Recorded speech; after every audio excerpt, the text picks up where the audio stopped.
तो मंडे को मार्केट कैसा रहेगा इसके बारे में हम लोग एनालिसिस करने वाले हैं। एनालिसिस को बहुत सिंपल रखने वाले हैं। सिंपल सिंपल बातों को फॉलो करके आप अच्छे तरीके से ट्रेड कर सकते हैं। अगर आपको पता होगा तो आप जानते हो कि मेटल सेक्टर बहुत अच्छा सा बूम किया था पिछले दिन बिकॉज ऑफ दो इंटरनेशनल कंडीशन एंड ऑल। तो उसका भी इम्पैक्ट मार्केट में कहीं ना कहीं रहने वाला है। और साथ ही साथ जो हमारा मार्केट है उसकी अगर हम क्लोजिंग की बात करेंगे तो क्लोजिंग ऑलमोस्ट डे हाई के आसपास में हुआ था। ठीक है, ये ऊपर में हुआ था, एक टाइम के लिए थोड़ा सा डिप लगाया था, हमारा 26,000 का जो लेवल था उसको ब्रीच करके नीचे की तरफ आया था और यहाँ से ऊपर की तरफ शिफ्ट हो गया। इस पर्टिकुलर जगह पे आप देखोगे तो ये क्या था हमारा, ये एक जोन हो जा रहा है जहाँ पे मार्केट हमारा गैप लेकर ऊपर की तरफ गया है। ठीक है, तो ये जो गैप लेकर गया है इसको थोड़ा फील नहीं कर पाया, तो इसके लिए मार्केट में हमें एक एक कॉशियस स्टेप होता है वो हमें देखना पड़ता है। बिकॉज यहाँ से प्राइस रिजेक्शन लिया था और इस वाले जोन में ही रह गया तो अच्छे तरीके से हमें बाइंग नहीं हुआ। तो आपको इस बात को ध्यान में एक रखना है कि अगर इन केस हमारा मार्केट कल ओपन होता है तो ये हमने 3 मूविंग एवरेज का इस्तेमाल किया। बहुत सिंपल तरीका होता है ट्रेडिंग करने का। इसमें को होता है फास्ट मूविंग एवरेज होता है, एक स्लो मूविंग एवरेज होता है। तो हमने ये यूज किया है, जो थीम दिख रहा है आपको ये 20 है, ये दिख रहा है, उसके बाद 50 दिया हुआ है डायनामिक रेजिस्टेंस के तौर पे, और एक दिया 200 जो ओवरऑल ट्रेंड है उसको बता रहे हैं। सिंपल ध्यान रखना है कि 200 के ऊपर में जब तक है ऐसा तो पॉजिटिव साइड में लेकर चलना है, जब तक कि बहुत दूर ना चला जाए। उसके बाद कैसा है, 50 इसके ऊपर है और 20 भी इसके ऊपर में दिया हुआ है, तो ओवरऑल ट्रेंड मेरा कैसा है, अपसाइड की तरफ हमारा यहाँ पे नजर आ रहा है। तो ये हमें ध्यान में यहाँ पे लेकर चलना है कि मार्केट कैसा है, अपसाइड में है। तो कल सिनारियो है, जरा ध्यान से समझिएगा कि अगर मेरा ओपनिंग ऐसा होता है 25,992 से 25,953 के बीच में अगर हो जाता है इस जोन में, तो वेट करना है इस जोन के तोड़ने का। अगर यहाँ से ऊपर जाता है तो अपसाइड का आपका जो एक जो मोमेंटम ट्रेड है आपको देखने को मिल सकता है। और अगर 200 को तोड़ देता है हमारा, 26,000 के नीचे अगर आ जाता है तब तो कोई बात नहीं, डाउन साइड है उसके हिसाब से हम लोग प्ले करेंगे। लेकिन फिलहाल का जो सिनारियो दिया ऊपर की तरफ, पहला केस तो ये हो गया। दूसरा केस होता है कि इसके बीच में कहीं खुल जाए, इस पर्टिकुलर जगह पे इसका जो हाई दिया है और इसका जो लो दिया है इसके बीच में कहीं पे ओपनिंग हो जाए, तो देखना गैप कितने का 953 है और कैसा दिया 2653 दिया हुआ। इस बीच में ट्रेड नहीं करेंगे, चाहे तो इसको ऊपर में जाने दीजिए या फिर नीचे जाने दीजिए, उसी के बाद आप ट्रेड प्लान कीजिएगा। अदरवाइज आपका दिक्कत हो जाएगा, यहाँ पे बीच वाले हिस्से को अवॉइड कीजिएगा। ऊपर में जाएगा तो मैनिपुलेशन का इंतजार कीजिएगा नीचे आने का, और अगर नीचे वाले में खुलता है तो इस वाले हिस्से को फील करके ऊपर में जाए तो ट्रेड आप प्लान करेंगे।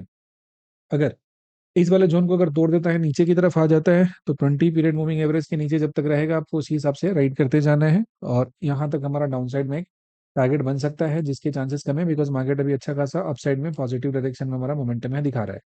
अगर ये ऊपर की तरफ चलना स्टार्ट करता है तो देखेंगे मार्केट के पास एक बहुत स्ट्रॉन्ग हर्डल हमारा दिया हुआ है, कहाँ पे 26,171 के आसपास है। और उसके बाद जो दूसरा पॉइंट हमारा हो जा रहा है वो हो जा रहा है हमारा यहाँ पे 26,198 के आसपास। तो हमारे पास जो अपसाइड में है लगभग लगभग 100 पॉइंट का एक ठीक ठाक जोन यहाँ पे हमें देखने को मिल रहा है। और एक हमारा यहाँ पे जो हर्डल लेगा वो पॉइंट कहीं ना कहीं इस जगह पे हो जाएगा हमें देखने के लिए। ठीक है, और यहाँ से अगर ऊपर की तरफ निकलता है मोमेंटम कैच करता है तभी बीच में जाएंगे तो आपको एक सेलिंग यहाँ पे, मतलब हिकअप्स बहुत ज्यादा है, एक ये हिस्सा है यहाँ से भी सेलिंग हमें देखने को मिल सकता है। तो जिस जोन को ये तोड़ कर मार्केट ऊपर की तरफ जा चुका है तो यहाँ से जब ऊपर निकलेगा तो दीज आर द टारगेट्स हमारे पास है। ठीक ठाक है, 200 पॉइंट तो नहीं बोल सकते लेकिन 150 पॉइंट के पास अपसाइड में ऊपर में टारगेट दिया हुआ है। बीच वाले जो जोन दिया है इसको क्या करना है, आपको अवॉइड करना है। और अभी का जो ट्रेंड कैसा दिया, सेंटीमेंट ऊपर की तरफ हमारा दिया हुआ है। दूसरा बात कर ले बैंक निफ्टी का, तो बैंक निफ्टी जो है वो निफ्टी से ज्यादा स्ट्रॉन्गर दिख रहा है। बिकॉज यहाँ पे देखेंगे तो लगभग लगभग हमारा दो मूविंग एवरेज कैसा दिया है, ऑलमोस्ट पास आ गया और आखिरी में इसी से सपोर्ट लेकर ऊपर की तरफ जा रहा है। तो अपसाइड के लिए बायस रखेंगे, जहां जब तक इस जोन पे आएगा तो हम लोग उस हिसाब से प्ले करेंगे। और आखिरी में देखोगे क्या हुआ, यहाँ पे मार्केट ना एक तरह का कंसोलिडेशन जोन है उसका फॉर्मेशन किया है, बहुत ही नैरो है, बहुत बड़ा नहीं है, छोटा सा है, बट ओके ठीक है, इट्स अ गुड साइज। इसके ऊपर अगर ये मूव निकालता है तभी जाके आप प्ले करेंगे ऊपर की तरफ, अदरवाइज शांति से आप बैठे रहेंगे बिना किसी झंझट का। यहाँ से जब निकलता है तो क्या क्या टारगेट हो सकते हैं अपसाइड की तरफ, बहुत सिंपल सिंपल सा टर्निंग पॉइंट है उसको आप मास्टर कीजिए, इसी हिसाब का सारा करना है जो एंट्री है वो अच्छे तरीके से हो जाएगा। ये पॉइंट तक पहुंच गए। डाउन साइड के लिए ये जो जोन होता है ना, ये वाला वेट करते रहना।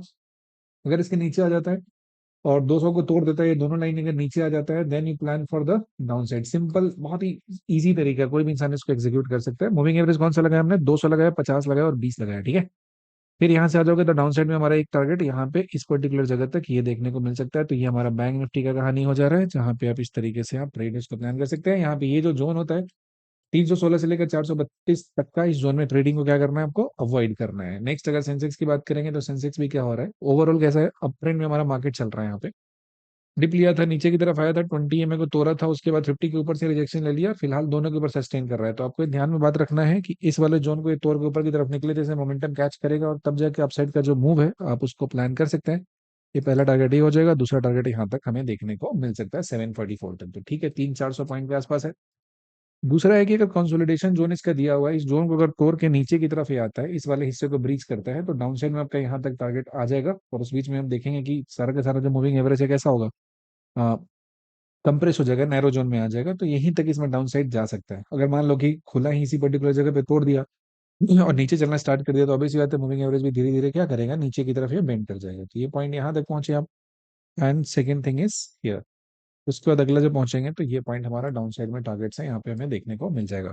तो ओवरऑल जो मार्केट दिया कैसा, मेरा अप ट्रेंड में दिया हुआ है, और ये जो जोन दिया है इसमें ट्रेड हमें नहीं करना है 184 से 318 के बीच में, इसको जब तक ब्रीच न करे तब तक हम लोग यहाँ पे ट्रेड है वो प्लान नहीं करेंगे। तो यही हमारा सिंपल क्रिस्प एनालिसिस कल के लिए। बाकी थॉरो चार्ट के एकदम पेंटिंग तरीके से जैसे सारे पॉइंट अगर लिखे रहते हैं वो सबको देखना है तो I will upload on the Telegram community. Thank you, bye.